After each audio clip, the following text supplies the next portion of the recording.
deixe nada tirar a sua atenção. Nem as redes sociais, nem o celular, nem o mosquitinho que aparece na lâmpada, nada. Ora, naqueles dias, multiplicando-se o número de discípulos, os discípulos de Jesus eram quantos? 12. Ó, multiplicou os discípulos. Está falando de discípulos, né? Houve uma queixa. Sempre quando a igreja cresce, ela precisa se adaptar a mudanças. Cresceu, ela começa a se adaptar. Por isso que às vezes tem irmãos que falam assim: pastor, porque o senhor não cria isso, porque o senhor não cria aquilo. Ó, deixa eu falar uma coisa aqui para você. O pastor, ele cria atividades na igreja de acordo com o crescimento que vai exigindo criar. Se eu criar muita atividade aqui, com 4 crentes congregando, vocês vão morrer. Porque aí eu vou criar muitas atividades, vou cobrar a presença de vocês todos os dias, e não tem gente para revezar, e aí a carga fica muito pesada para cada um de nós. Sim ou não? A partir do momento que a igreja vai crescendo, o número vai aumentando, você vai criando trabalhos para envolver todo mundo. Por isso que tem igreja por aí, que dia de domingo ela tem 3 cultos. 3 cultos. Porque cresceu e o pastor vai adaptando ao crescimento. O que está acontecendo aqui é justamente isso. A igreja primitiva, ela cresceu, se multiplicou assustadoramente o número de discípulos e começou a haver queixas. Essa queixa era entre os judeus helenistas, judeus que falavam grego, né? Eles viviam em países gregos e vieram a Jerusalém. Estou falando da igreja sede em Jerusalém, da igreja primitiva em Jerusalém. Tudo isso aconteceu em Jerusalém, tá? Então os judeus que falavam grego começaram a protestar contra os judeus de fala hebraico-aramaica, né? Só para título de conhecimento, Jesus não falava grego, não falava hebraico, falava aramaico. Aramaico ele falava, tá? E as viúvas naquela época, o contexto de viúva hoje, nos dias atuais, é muito diferente. Hoje você vê uma viúva, ela é aposentada, né? Ela ganha 3, 4 aposentadorias do emprego dela, do marido que se foi para a eternidade. Então as viúvas hoje, o contexto é bem diferente. Sim, bem que existe viúvas passando necessidade. Claro, existe sim. Viúvas passando necessidade. Quando eu pastoreei na cidade da Ceilândia, uma cidade muito boa para proliferação de crente, excelente Ceilândia, congregava comigo algumas viúvas, algumas mulheres viúvas. Eu fiquei cansado. Papel de igreja. Nunca publiquei isso para ninguém. Hoje o camarada está dando uma oferta no meio da rua, ele tira o sapato, né? No meio da rua, como é que o cara faz?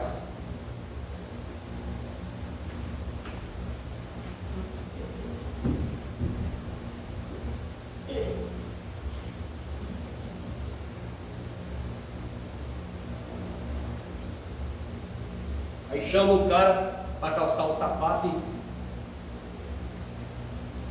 tira uma selfie. Você acha que essa obra, essa oferta, essa caridade, ela vai chegar no céu, vai? Isso não existe. A Bíblia diz que o que a tua mão direita dá, a esquerda não veja.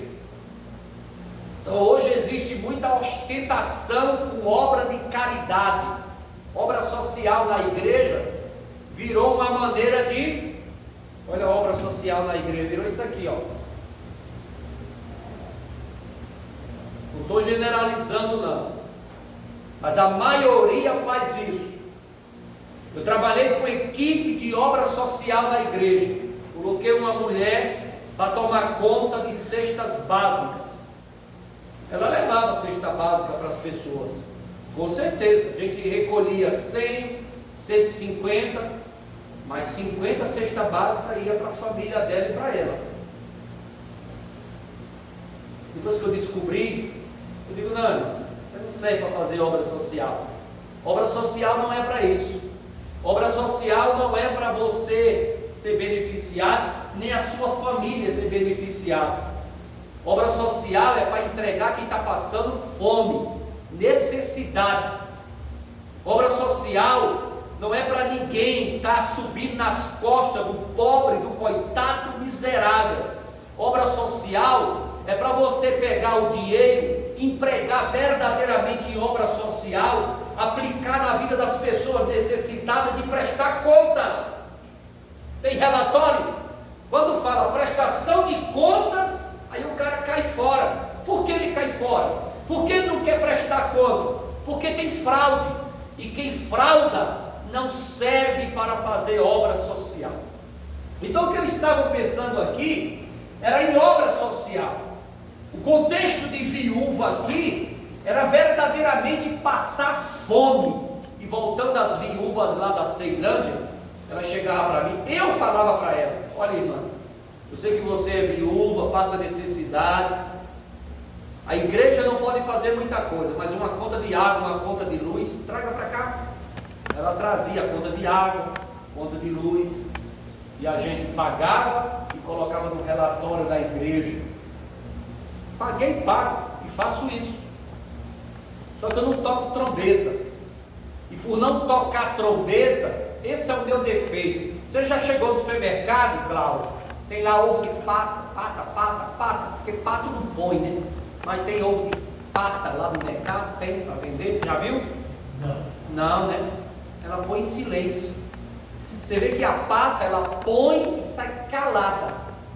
Mas a galinha, ela põe e faz um escândalo tão grande que parece que vai cair um teto na cabeça dela. Então, por ela fazer tanta propaganda, ela é vista e o ovo dela é procurado como nunca. Hoje ainda mais por causa das dietas, não é? Mas quem não faz propaganda não é visto. E por não ser visto é esquecido. E por ser esquecido, as pessoas julgam e malham. E aquele pastor não faz obra social, aquele pastor não ajuda ninguém, aquele pastor, eu faço dentro das minhas condições, calado, sem tocar trombeta. Hoje o que vale na sociedade é a ostentação de um tudo nesta vida, de um tudo, até fazer obras sociais. Isso é ruim. Então eles questionavam aqui viúvas. Cadê as viúvas? Não estão sendo atendidas, a igreja está crescendo, as viúvas estão ficando abandonadas. Coloca o versículo de número 2. A igreja vai crescendo, nós vamos adaptando a necessidade que a igreja quer, exige. Então os 12 reuniram todos os discípulos, 12. Está falando dos 12 apóstolos. Os 12 apóstolos reuniram os discípulos, né, e propuseram. Os estudiosos e teólogos afirmam que essa reunião aqui, foi a primeira reunião administrativa realizada na igreja primitiva. A primeira, está em Atos, capítulo 6, Atos dos Apóstolos, capítulo 6. A primeira reunião administrativa realizada na igreja primitiva. Os 12 reuniram todos os discípulos e propuseram: não é sensato negligenciarmos o ministério da palavra.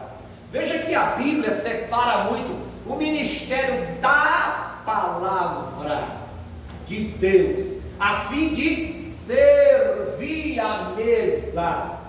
Irmãos, isso aqui tem um significado tão profundo. Olha, separa isso daqui na tua mente: ministério da palavra e o ministério de servir as mesas. Isso aqui são dois ministérios. Apesar de que as pessoas não sabem valorizar, não sabem respeitar, nem considerar, nem separar.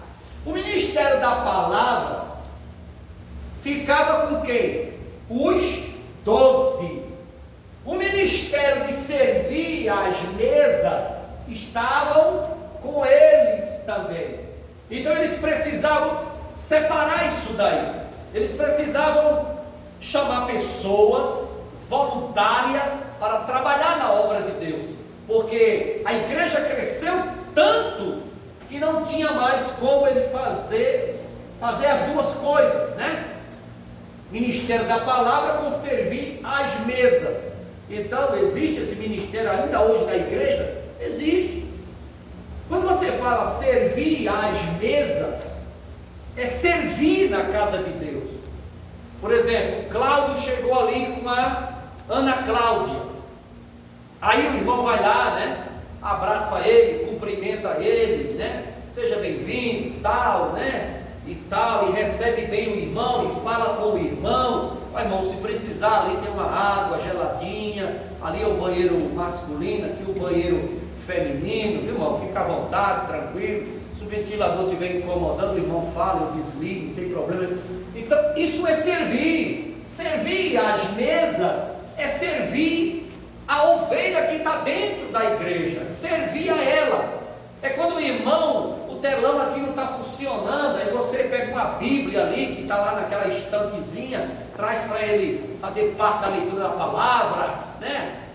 O telão não funciona, está cantando o hino da harpa, você vai lá, pega uma harpa cristã, dá para o visitante, dá para o irmão, para ele também cantar junto com a igreja. Isso é servir. Servir é dar assistência em qualquer sentido dentro da casa de Deus. Então, existe aquele que é dedicado ao ministério da palavra, e existe o que vai servir às mesas.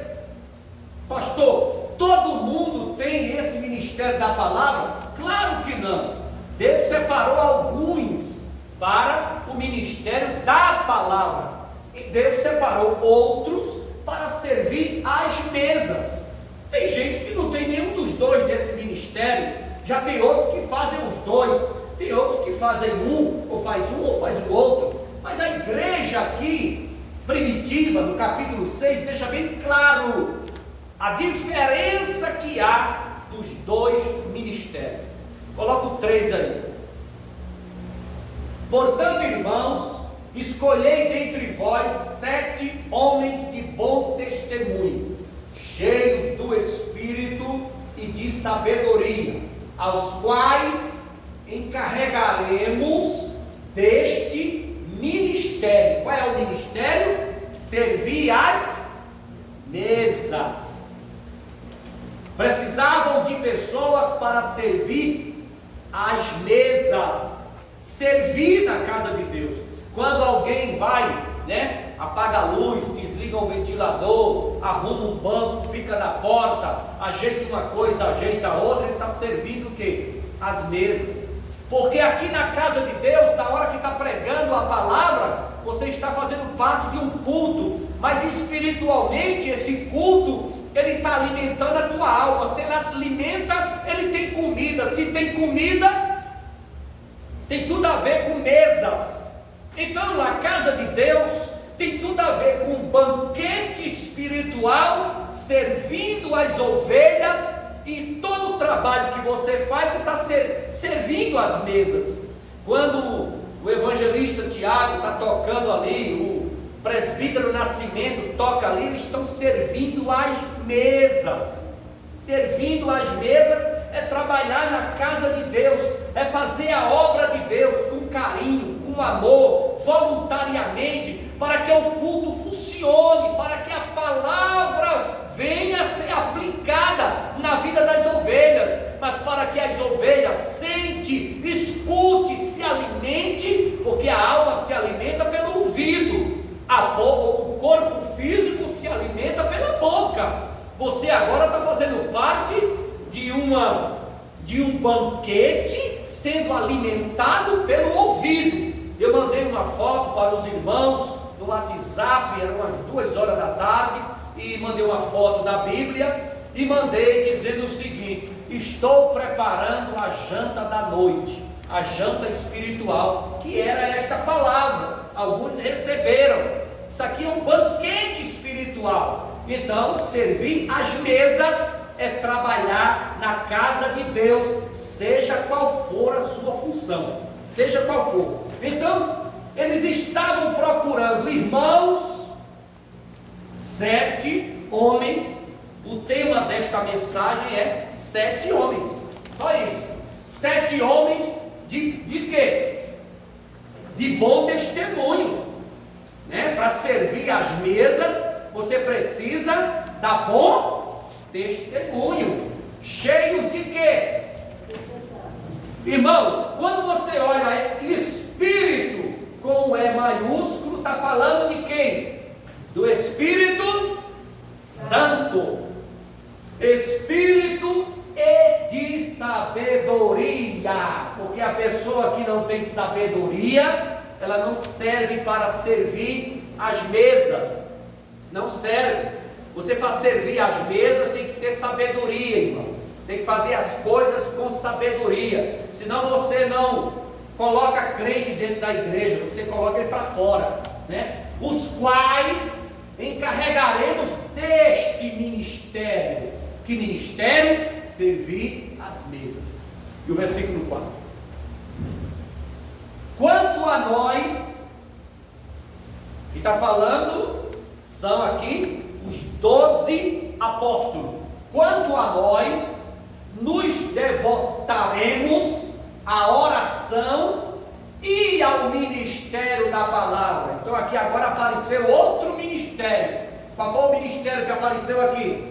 O ministério da oração. Então aqui no texto bíblico do capítulo 6 de Atos, encontramos o primeiro ministério, pregar a palavra; o segundo ministério, servir as mesas; e qual é o terceiro ministério? O ministério da oração.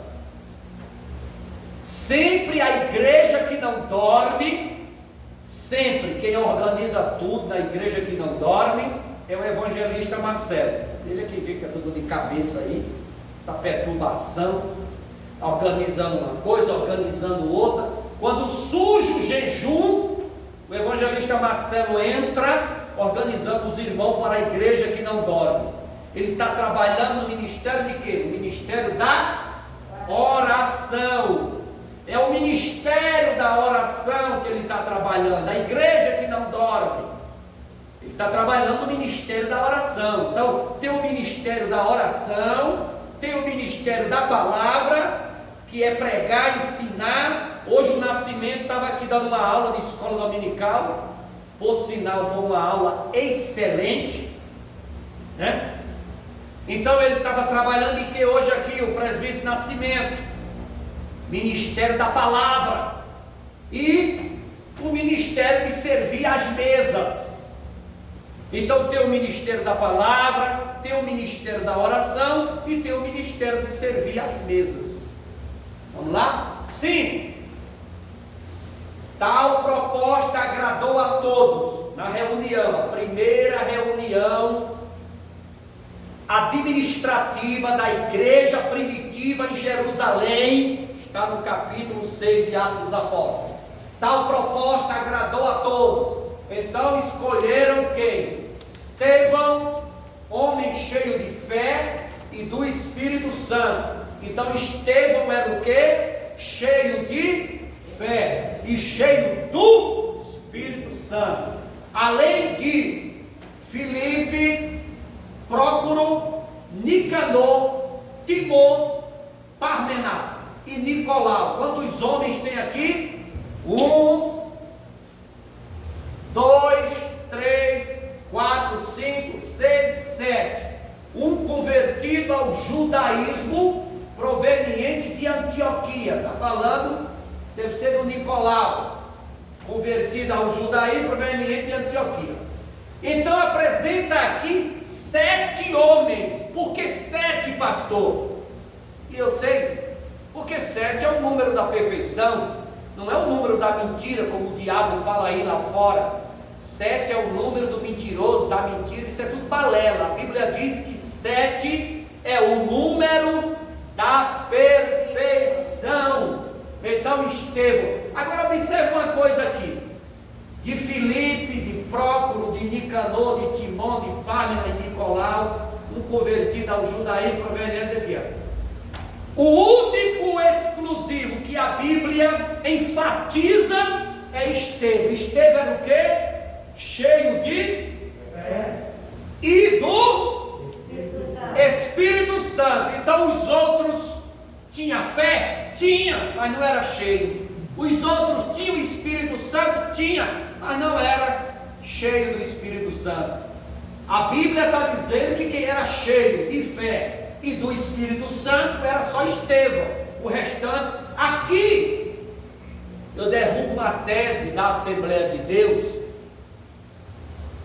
de qualquer ministério que existe por aí, que eles dizem o seguinte: para ser consagrado a obra tem que falar em línguas estranhas, tem que falar em línguas. Aqui cai por terra. Quando os apóstolos separaram esses 7 homens aqui, só esse que era cheio do Espírito Santo, só esse era cheio de fé. O restante aqui eram homens que tinham bom testemunho, crente fiel de bom testemunho e fim de papo. Aí as Assembleias de Deus, eu entendo até essa exigência. Nós só chamamos os irmãos para ser consagrado a tal cargo eclesiástico se falar em línguas estranhas. Tudo bem, porque o falar em línguas estranhas é a evidência do batismo no Espírito Santo. Tá, mas as línguas estranhas, ela é um dom. Ela é um dom dado por Deus. Pode ter pessoas que são batizadas no Espírito Santo e não têm o dom de falar em língua. Entendeu? Toda pessoa que aceita Jesus como Salvador e Senhor da sua vida, ele aceita como? Porque quem convenceu o coração dele do pecado, da justiça e do juízo foi o Espírito Santo. A partir do momento que ele aceita, o Espírito Santo convenceu, está aqui dentro. A partir daí, aceitou a Jesus, torna-se templo e morada do Espírito Santo. Então não deixa de ter o Espírito Santo na sua vida, atuando. Claro que, para separar um homem ou uma mulher para o ministério, se ele for batizado no Espírito Santo, melhor ainda. Mas que isso não seja uma obrigação, para que ninguém fique por aí imitando línguas estranhas, forçando o batismo do Espírito Santo, que não é realidade do batismo. E para esses fraudes não acontecerem, eu não exijo batismo no Espírito Santo para consagrar seu ninguém. Aqui os apóstolos separam 7 homens, e o único que a Bíblia diz que era cheio de fé e cheio do Espírito Santo era Estevão. Porque de Filipe, de Prócoro, de Nicanor, de Timão, de Pâmela e Nicolau não se fala mais nada, apenas que ele tinha um bom testemunho e nada mais. Vocês não estão entendendo? E os 6 apresentaram-nos diante dos apóstolos, os quais os homens foram o quê? Apresentados, os nomes. Depois de apresentado diante dos apóstolos, os quais oraram e lhe puseram as mãos. Não foram apresentados. Quando apresenta uma pessoa aqui na frente para consagrar, você está fazendo apresentando ele em público, apresentando ele para as ovelhas. Se tem alguém contra a sua consagração, se tem alguém se tem alguém que pode manchar o seu testemunho, se tiver, é bom falar, ou se cale para sempre. Então a igreja toda concordou com os nomes, porque foram apresentados. Os apóstolos oraram e lhe puseram as mãos, imposição de mãos, e aí eles receberam o cargo eclesiástico para o ministério de servir as mesas. E o 7. E a palavra de Deus era divulgada, de modo que se multiplicava grandemente o número dos discípulos em Jerusalém. Inclusive, leia isso aqui com muito cuidado. Inclusive, muitos o quê? Sacerdotes obedeciam à fé. Ó, assim de sacerdote aceitando Jesus, ó, assim de sacerdote aceitando Jesus, assim. Você sabe, sacerdote não era uma classe fraca, não. Sacerdote, nessa época aqui, eram os caras top do top, eram os religiosos top do top. Inclusive, a Bíblia faz questão de enfatizar, inclusive, muitos sacerdotes obedeciam à fé. E o 8, Estevão, homem cheio de graça e do poder de Deus, realizava prodígios e sinais milagrosos entre as multidões. Fala dos outros? Só fala de Estevão, não fala dos outros. Essa chamada aqui só quem tinha era Estevão. Então cada um tem uma chamada, né? Essa chamada aqui só quem tinha era ele, cheio de graça. Isso aqui não é de fazer o povo rir, não, viu? Está falando disso não. Está falando de uma unção que ele tinha na vida dele, uma unção sobrenatural, onde esse homem chegava cheio de graça e do poder de Deus, realizava prodígios e sinais milagrosos entre as multidões. Onde Estevão chegava, as coisas ficavam diferentes. Cego via, paralítico andava, os doentes ficavam curados, os endemoniados. Era uma coisa assim sobrenatural. E esse homem era o alvo que o Saulo colocou na mente de destruir ele. Saulo colocou na mente. Inclusive eu até anotei aqui o versículo de número 6. É o 6. Volta ao 6 aí, Bruno. O 6, quando diz aqui, apresentando diante dos apóstolos, os quais oraram e puseram as mãos. Então a imposição de mãos aqui, e puseram as mãos para o cargo no ministério de servir as mesas, como fez Moisés com Josué, Números capítulo 7. Moisés fez a mesma coisa com Josué, imposição de mãos. Agora coloca o versículo de número 7, versículo 7. Esse versículo aqui, alguns estudiosos dizem o seguinte: aproximadamente 100.000 pessoas haviam aceitado o Senhor Jesus. Eu vou repetir: a igreja primitiva em Jerusalém fez um cálculo por cima, 100.000 pessoas haviam aceitado o Senhor Jesus. Agora coloca o 9 aí.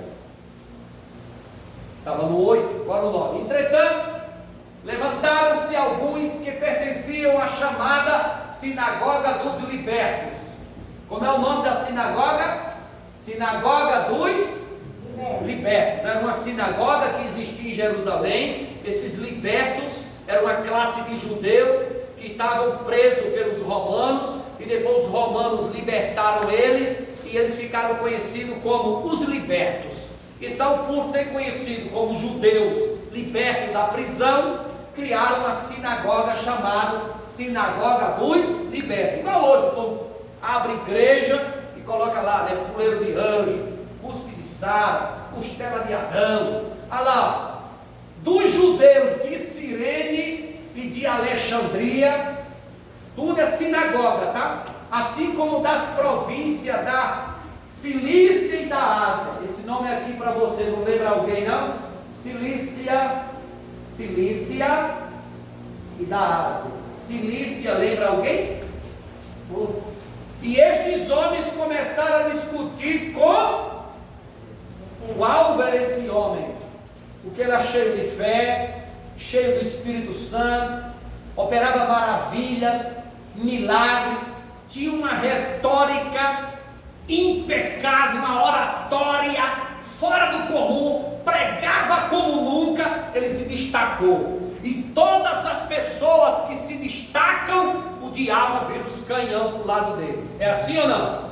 Se você se destacar na igreja, fique certo que os canhões de Satanás vai ficar virado para você. Canta bem, se prepare. Prega bem, se prepare. Ensina bem, se prepare. Toca bem, se prepare. Faz a obra de Deus com esmero, com carinho, com amor, se prepare. Os canhões de Satanás se viram para quem se destaca. E todo mundo aqui estava certo em destruir Estevão. Isso é a chamada inveja, a podridão dos ossos. O cântico das mulheres cantava o nome desse homem, e aí os canhões de Satanás virou para ele. Os libertos, né? Os judeus de Cirene, tudo isso é sinagoga, tá? Alexandria, província da Cilícia. Você sabe quem era o chefe dessa sinagoga aqui? Saulo. E Saulo botou na cabeça de acabar com a vida de Estevão. Na Ásia. Versículo de número 9. Grupos que tinham uma sinagoga em Jerusalém. Quando fala da Cilícia, Saulo estava inserido aqui. A sinagoga que pertencia à Cilícia, já que Tarso, a cidade natal de Paulo, era dessa região. Então o chefe daqui quem era? O representante daqui quem era? Saulo. E esse homem criou um ódio de Estevão. Você sabe por que Saulo criou ódio de Estevão? Por causa da oratória. E Saulo, ele falava muito bem. Ele falava tão bem que Deus escolheu ele, Jesus escolheu ele para ser o apóstolo dos gentios. A chave que Pedro rejeitou, Jesus deu para Paulo. Mas ele falava tão bem. Eu não sei se vocês já leram na Bíblia, eu não estou aqui inventando nada, mas o apóstolo São Paulo, já crente, já convertido, ele teve dificuldade de aceitar que Apolo pregava melhor do que ele. Ele chegou numa cidade e foi dar um discurso lá, e os crentes daquela cidade falaram para ele: ó, muito fraca a sua oratória, muito fraco o seu discurso. Apolo prega mais do que você, ó. E Paulo não apelou. Então esse era o ponto fraco de Paulo. Às vezes todos nós aqui temos um calo, onde pisar a gente parte para cima. Tem algo na nossa vida que Satanás sabe disso, que você tem uma fraqueza, e aonde tocar naquela fraqueza, você parte para cima. E na hora que você parte para cima, é a hora que você perde, é a hora que você fica envergonhado, é a hora que Deus tira a mão e deixa você sozinho quebrar o nariz e o maxilar. Então Paulo, ele já era crente, rapaz. Quando disseram para ele: você prega mal, rapaz, você tem um discurso péssimo, uma oratória, prega Apolo. E Paulo ficou chateado com isso. Mas voltando a Estevão, Saulo, que agora é Saulo, ele colocou na cabeça de destruir, porque pregava tanto, falava tão lindo, uma oratória impecável, e ele colocou na cabeça de destruir esse homem. E olha que ele destruiu. O Saulo, ele era representante dos fariseus, ele representava essas sinagogas, e ele bateu de frente justamente porque o discurso e a oratória dele provocava Saulo e deixava ele lá embaixo. Vamos ver o versículo de número 10.